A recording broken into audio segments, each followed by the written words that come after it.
Hi, everybody. Welcome back to The Silver Lining. I'm your host, Juliet Vi, Miss South Florida Fair 2020.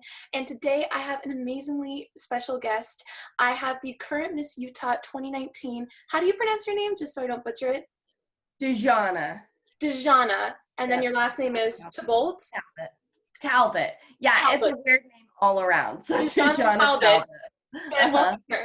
Thank you. You. Sorry I didn't ask to pronounce your name before. I probably should have, but you have a very beautiful name. I just wasn't sure. No worries. Thank you. I mean, everyone gets it wrong the first try. I would Really? too if it was my name. So Everyone gets it wrong? Like, you've never had a person? No, I think I had one person pronounce it correctly, and that was because she was actually French. So my name is pronounced Okay. if it was French, and she was French. So she was like, "Oh, Dejana," and I was like, "Oh my gosh, Oh my yes." goodness. That happens with my last name all the time because my last name is French and it's Valle, but it's spelled Valle. So people say Vale or Valet, park, like the parking. I've gotten like the whole gamut. So I would have gotten that wrong. So I'm glad you said that. So anyway, my first question for you is when and how you first got involved with the Miss America organization, and whatever you learned that you help or you think helped you, be led to your Miss Utah win. Yeah, of course. So my mom was the Miss Spanish Work Director all growing up. That's the city that I was born and raised in. And so from the age of just like being in a little baby carrier all the way until I was able to start competing in the Miss America organization, my mom, was directing these beautiful, amazing women. And so I grew up just looking up to these women and seeing the work that they were doing on a deeper level and understanding what the Miss America organization is from such a young age was something that really helped me to want to be a part of this organization, to understand the service that they were doing. I went to my first Miss America competition when I was 8 years old. And I remember watching these ladies on stage and just thinking, wow, these ladies are so beautiful. But not only are they beautiful, they're talented, they're intelligent, they're service oriented. They're just the whole package. And just watching those women, I thought, I want to be that someday. I want to be there one day. And that's what led me to my journey. I started competing as Miss Utah's Outstanding Teen. I competed in that for about 3 years. And then I transitioned into the Miss program where I was able to be Miss Spanish Fork, then competed for Miss Utah. I was fourth attendant. I wanted to go back, so I competed for Miss Greater Salt Lake, went back, and then finally was able to be Miss Utah. And throughout the years of competing, I think what I've most learned is that when I was truly and honestly myself is when I had the most success. I'm a ballerina, and so I've been raised to, find that perfection, to be in that little box and to do everything just perfectly. But it was when I finally let myself go and let myself, just be who I really am and be who I really want to be, is when it became a lot more authentic, and is when I started to see a lot more of my success. So it's really, I know that's so cliche, but it's really truly just being yourself, because people can see through the fakeness any day, but that authenticity is just so real and beautiful, and people need that. I agree with that. And I love what you said about, looking up to the women, how not only were they beautiful and talented, but service oriented. And what I've heard from a lot of, title holders, the Floridian title holders too, is that, judges can see right through, the fakeness. And I think a lot of girls think, oh, let me deliver the answer that I think they want to hear. But in reality, authenticity is a huge part of it, because every Miss Utah or every Miss Florida or every Miss America is going to be different. They're not looking for the same exact winner, but they're looking for an authentic one. So I think that's actually a really good piece of advice. Awesome. Yeah, it's very, very true. And I've had the opportunity to judge before, and every time you can tell what girl's giving you the answer that they think you want to hear, and what girl truly believes in what she's saying. So my second question for you is, you described a bit to me about how many titles you had. So you've served 3 times under the teen and twice under Miss. Yes. So overall, counting my Miss Utah title right now, I've had 6 titles under the Miss America organization. So I describe myself as pretty, cultured in the Miss America organization. I've had a long time being able to compete, which has been awesome because I've seen it grow on so many different levels. I've seen it grow throughout the Miss Utah's Outstanding Teen, and I've seen it grow throughout the Miss as well. So it's been fantastic. And you've seen a lot of changes in the organization too. You Yes. competed at Miss America the year that, or I guess the year after everything started changing with the 2.0. So you've been, involved in it, and you've just been through a lot of different phases that the organization has been through as well. Yeah, and even with these changes, I know that sometimes change can be scary to a lot of people. And of course, it was for me too, because I competed from when I was 13 years old, and it was always the same and traditional. And then we all of a sudden had these big, huge changes. But at the end of the day, it was still the same program, because it's about scholarship and it's about service. And I think as long as that's what we're working towards, then you can't go wrong. I agree with that. And I was wondering, with your 6 titles, how do you Mhm. think that your 6 various years of service have impacted you and your community?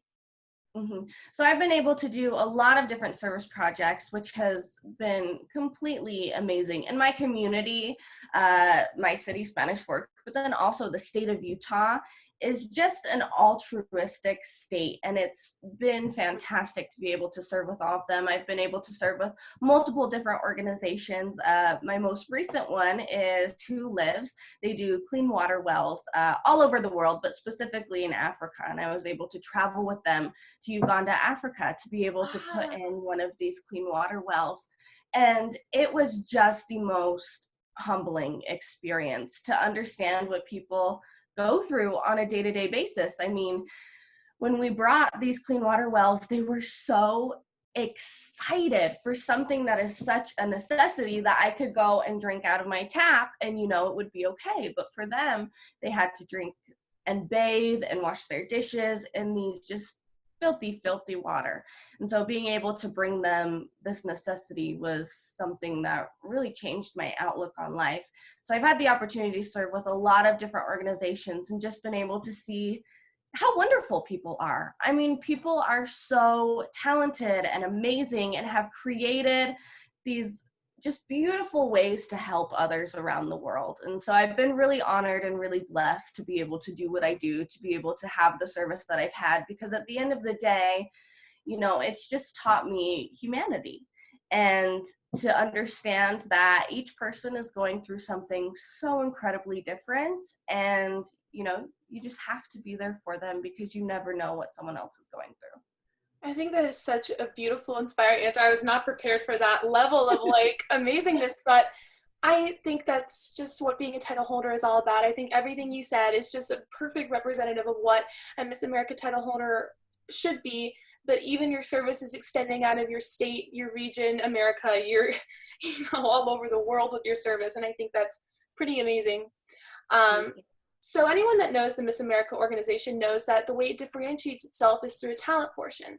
Yeah. And from what I read about you, your Miss America bio, it says that your college major at the University of Utah is ballet performance, and that your talent is also ballet, which I think is so cool, because I grew up dancing ballet, and of course I didn't have the natural ability to become a professional or near your level, but I still love it and I think it's amazing. So I want to know how you got into ballet and how you discovered your passion for that and how long you've been doing it. Yeah, I've been dancing since I was 2 years old. My mother knew she wanted a ballerina. So the second she had a daughter, she threw me in ballet, I love and I loved it. I mean, I was always dancing and moving when I was at home. And so being able to do that in a structured, place was something that was really cool for me. It took me a while, though, to really find that passion and that love. I tend to be a little bit of a free and wild spirit. And so having to have these structured classes and to do everything perfectly was really hard. But I'd say around 8 years old, when I got my first pair of point shoes, was when I really realized, like, this is what I want to do.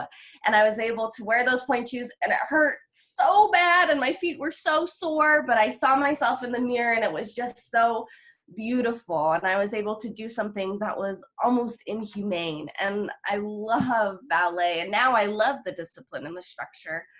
Because it's helped me to become the person that I am, to be able to do the things that I do.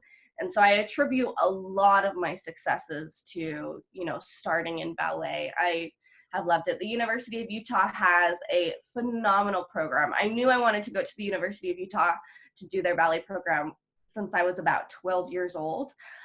They were the only university I auditioned for and the only college that I wrote and went to. So I was really happy that I got in because that was just my goal. I was like, I'm going to audition for them. And if I don't get in, I'm going to audition the next year because they have such an incredible program. And so I've really loved what I do. It is just a beautiful art form. And yeah, and it's the thing that I've really loved has also been, teaching and to be able to see other children's development through this just phenomenal art form, to understand the structure and the discipline that it brings to not only make you a beautiful dancer, but a beautiful person.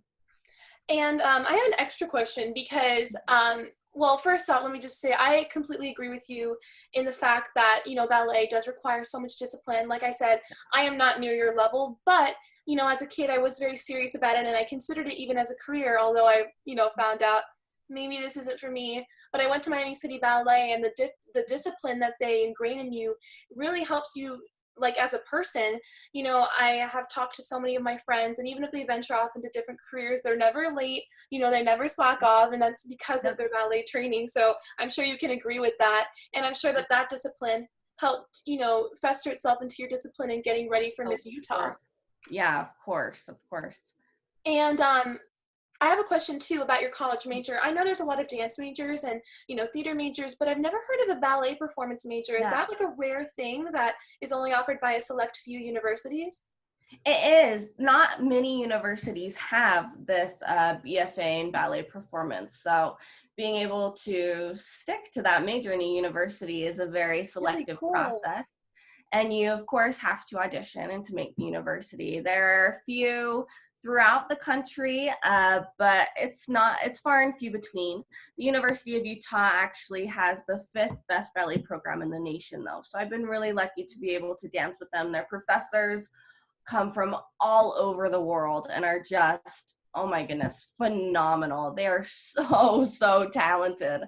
And so being able to dance under the University of Utah has been a true blessing, and has been really humbling because I've been able to dance with so many incredible dancers. But yeah, it's hard to find those ballet majors in different universities. It's not super common. Yeah, I'm sure that it is very competitive. And you said you're a BFA. I'm a BFA major in musical theater, and I know that BFA programs tend to be very competitive to get into and to survive in, for lack of a better term. So, and I know how competitive of an industry ballet is, although I love it. It's really, really hard. And, navigating through that, I'm sure, is tough. Yeah, it's been hard. But it's really just relying on each other as dancers, the women and the men, but mostly women that I've been able to dance with through my university years are so loving and supportive. And of course, it's a competition because you want to have a solo, you want to make it into the company, but you have to be happy for the people who get that, so that way they can be happy for you when it's your turn. And just really growing off of each other and understanding that just because someone can do something a little bit better doesn't mean you don't have worth, doesn't mean that you can't do anything. It just means that you have something to strive for. So for me, instead of competing with the women around me, it's been competing with myself, being a little bit better than I was the day before, and being able to do something just a little bit better than I was able to do the day before is what has really helped me to grow. Because when I compare myself to others, you can never catch up because they're growing as well. And so it's finding those little things that you can work on in yourself. I love that, and I love what you even mentioned about being gracious for others. You are in probably some of the most competitive industries, ballet and pageantry, where it's all about, beating out your fellow competitors who you're close with, or your fellow, classmates in dance. I don't know.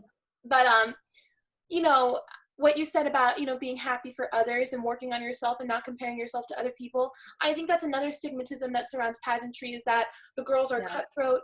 But I know from my experience, even as just a local title holder in the Miss America organization, and I'm sure you have, lots of experience as a state title holder, the girls are actually very supportive. And I'm sure that you were so happy for Camille when she won Miss America. And I'm sure, the first time you competed for Miss Utah, you were happy for the girl that won that year, but you still worked on yourself and improved yourself. I just think that's a great life lesson in general.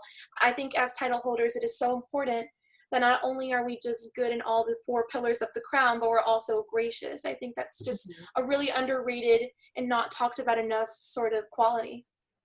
Yeah. Oh, yeah, for sure. And I mean, of course, when you get a group of women together, every once in a while, there's going to be a little bit of cattiness, a little bit of Sure. jealousy. That's just natural. But at the end of the day, you have to love and support the women that you're with, because they're the ones that are going to love and support you when it's your turn.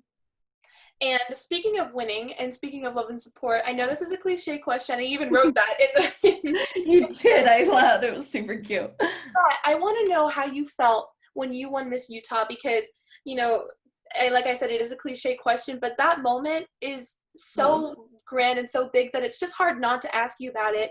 So I want to know how you felt. What was that moment like, just in the best way you could describe it? I was absolutely stunned. I mean, it did not feel real. This has been something I've been working towards since I was super, super young.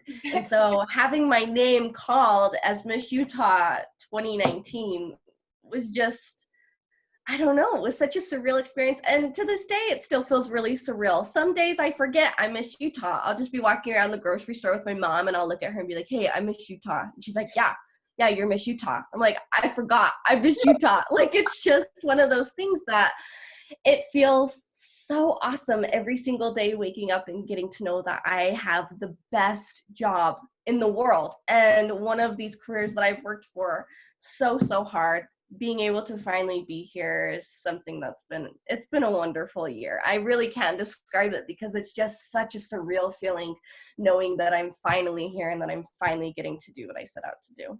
I love that. And also with you, what you briefly told me about your mom being involved in pageantry and you know, getting to know it since you were little, it was kind of like you were born to be Miss Utah. Like this is like your destiny. So you really have been dreaming about this your whole life. And I'm sure when that dream came true, you were dazed. It must have been so cool. Yeah, it's really hard to describe because it was just one of those feelings where you just feel like everything in the world is okay. And I watched your crowning video actually. I think it was on YouTube and I loved your dress by the way. I just want to say that. Thank I you. thought it was very unique but very beautiful. I loved it. Thank you very much. My mother is actually a seamstress and also a gown designer, and she's also dressed almost every Miss Utah for the Miss America competitions. So I have, some really good help. But every year since competing in teen, we'll find this just phenomenal gown, and then she'll alter it to just make it absolutely perfect. And then the next year, I'm like, I don't know how you are going to top that. Last year's gown was so good. There's no way you can do that. And She she's like, does oh, top it. just watch. Every time she tops it and tops it and tops it. So I've been really lucky because she's really, really awesome and has dressed me to the nines since I was very young. That is so awesome. And I guess here's another cliche question. I apologize, but I want to know what your Miss America experience is like. Competing on the Miss America stage is like obviously probably another dream for you. I want to know Mhm. what that experience is like. And I also touched on a little bit earlier how different the system is and how you said that change Yeah. is scary, but it's good. So I wanted to know how you dealt with the whole thing. Yeah, it was a crazy experience in all honesty. I mean, because we were still going through a lot of change, there were things that happened the day of that we didn't necessarily know were going to be happening. And so, ways that we had to prepare for the competition, it was very different. But at the end of the day, I think the most important parts of the competition stayed the same. And that is talent, that is having a social impact initiative, a platform, a purpose, and scholarship and education awareness. So at the end of the day, the main point stayed the same, and the things that I believed in the system were there. But it was an interesting experience. I had a phenomenal time, of course. All of the girls are fantastic. It's so just, I can't even describe it. Being in a room full of women who are all intelligent and beautiful and talented and service oriented and all just have these like minds and wanting to change the world. It's a really powerful feeling to be able to be in a room of women who are going to change the world, and we can do it together. I had a great time with all of my Miss America sisters. Performing on the Miss America stage felt so good, especially being able to do my talent. I don't think I'll ever forget that feeling. It felt like I was floating across the stage I the saw whole your time. talent costume too with like your tutu. I loved it. It's so beautiful. I just think Oh, that's the most gorgeous type of costume. And I wish I could wear it. I'm a singer, but I'm jealous. I wish singers could wear tutus. But you can go for it, yeah, girl. That'd be awesome. there doesn't seem to be much regulation on like costuming anymore, so why not? Mhm. But that is really, really cool. And I also noticed, because I actually have another extra question to ask you. I promise I'll stop adding extras. But I noticed your class is very close. The girls that you competed with, from what I've seen on social media, especially Mhm. during this time when social media is pretty much how we all communicate. But that's Yeah. really nice. It must have been a really big bonding experience for all of you. I know it's 2 weeks that, well, you weren't in Atlantic City, you were in Connecticut this year, Mhm. but you have a pretty packed 2 weeks, Yeah. very tiring, and you have rehearsals and you're in heels, and I've heard horror stories about like the blisters you get. So I'm sure it's like a very tough experience, but an experience that brings you all together for sure. Yeah. Oh, the bonding was incredible. I think one of the things that really helped my class to be so close was that this year, actually a couple of months before we went to compete for Miss America, we were able to go to Universal Studios in Florida to do a lot of the filming. And that was just so much fun. I mean, we were in Universal Studios, all hanging out together, just having a fantastic time. And so we were able to really get to know each other there. So that way, when it came time for competition, we knew who each other was and we could help and uplift the other girl to do their best. It was a really close class. I love each and every girl that I was able to compete with. There was no cattiness, no rudeness. Everyone was just kind and loving and wanted each other to do their best. And it was a hard year because there were a lot of changes that we were working through, but we were able to work through them together. And I think that's what helped us to get through it the way that we did. And I love how you said there was no cattiness, because I think when you're selecting someone like a title as grand as a state title holder, you're Mhm. going to pick someone that's kind and authentic, and I think that they can see right through that. So I think when you win such a prestigious title, when you're representing a state just like you are, they pick the person with not only the utmost accomplishments but with the utmost character. Mhm. And I just love how supportive you are of your colleagues, and I'm sure that you were just the same in your local and state organizations, but now you've made it to the big time. So I think that's really, really cool, and i Oh, can i can see why you won that title for sure. thank you. You're so kind. So now I want to know, lastly, before my last question, is about your platform. I'd really like to hear about that. Yeah, so my social impact initiative is Service-Esteem, which stands for Increasing Self-Esteem Through Service. It is created in honor of my great uncle Lynn. He was severely mentally and physically disabled, and me and my family, from when I was very, very young, were his legal guardians. So we were in charge of taking care of him and of supporting him. He lived at a facility called Hidden Hollow, and each and every week, me and my family went to go visit him, to care for him, to see what he needed, and then to also, just spend time with him and the other men at the facility. So from a very young age, that instilled a service oriented way of life. Mm-hmm. He passed away when I was about 13 years old, which was really hard for me to deal with because he was absolutely my best friend. Because I knew when I was with him, he would never judge me. I knew he loved me for who I was, and that no matter what I did, he was going to be there for me. So when he was gone, I went through a lot of different spirals of just depressions and anxieties and trying to find myself again. Mm-hmm. And finally, it got to the point where I just decided I hate feeling this way. I don't want to be sad anymore. Mm-hmm. And I started to dissect why I felt so good when I was serving my Uncle Lynn. And it came down to the idea that not only because I loved him and he was my best friend and I cared for him, but it was because I was serving him, because I was going out of my way to do something for someone else. And that gave me self-worth. That gave me value. And so that's how I've come to know my self-esteem, who I am as a person, is by doing these service projects, by going out of my way to do something for someone else. There's actually a statistic. The University of Colorado did a research study. And in that research study, it states that for every 1 hour of service a person does per week, they're 50% less likely to indulge in drugs, alcohol, harmful behaviors, and Wow. overall feel better about themselves as a person. So my social impact initiative is really important and valuable to me, not only because I say it is and because I say that when you serve, you feel better about yourself, but because science can actually back it up, and that it's a true statement that when you go out of your way to do these small acts of kindness for someone else, not only are you creating a better society, but you're creating a better version of yourself. I love that you backed it up with a scientific fact, because it's not that you're just saying, service is good for the soul. You're like, no, this is concrete evidence that if you serve and give Yeah. back, it keeps you out of trouble. And I agree with that, although I didn't know that, and I think that's extremely interesting. I can tell that, people that hold themselves to that standard who give back, they're too busy serving their community to engage in acts like that. And Yeah. I love your platform, and I'm so sorry to hear about your great uncle, but I love how you turned that very dark period in your life into something that could help others and benefit others. And I really love your platform story. I think that's very inspiring and very touching. And as a title holder, I'm sure that, most of what you do is giving back, if not everything that you do is giving back to your community.